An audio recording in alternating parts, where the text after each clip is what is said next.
তেওঁলোকৰ নাম দুটাই বেলেগ, এটা হ'ল ঠিকাভিত্তিক কণ্ট্ৰেকচুৱেলটো কণ্ট্ৰেকচুৱেলেই হয়। এতিয়া কিন্তু আমি কণ্ট্ৰেকচুৱেলসকলক তেওঁলোকক আইনমতে আমি ৰেগুলাৰাইজ কৰিব নোৱাৰোঁ, বিধিমতে আমি তেওঁলোকক মানে নিয়মীয়া শিক্ষক কৰি দিব নোৱাৰোঁ, আইনৰ বাধা আছে। কিন্তু চৰকাৰে তৎসত্ত্বেও এক সিদ্ধান্ত লৈ তেওঁলোকক ৰেগুলাৰাইজ কৰিছে, প্ৰায় নিয়মীয়াকৰণ, অৰ্থাৎ আৰপি মতে সমহাৰত তেওঁলোকক দৰমহা দিছে।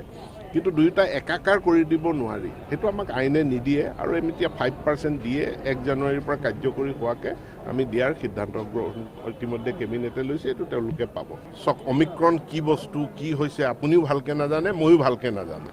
আমি এতিয়া দেশৰ সৰ্বোচ্চ কৰ্তৃত্বপ্ৰাপ্ত সংস্থান আছে, Indian council of medical research, আমাৰ স্বাস্থ্য বিভাগ আছে, তেওঁলোকে দিয়া নীতি নিৰ্দেশনা মতে আমি কাম কৰি গৈছোঁ। আৰু আমি সকলো নাগৰিকে সেইটো পালন কৰি এতিয়া ক'ভিডক বহু পৰিমাণেতো আমি নিয়ন্ত্ৰণ কৰিয়ে পেলালোঁ অসমত আমাৰ ভেকচিনেশ্যনৰ কাৰণে।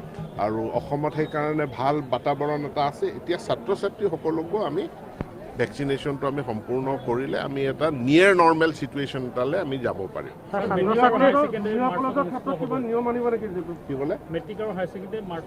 পৰীক্ষা হ'ব।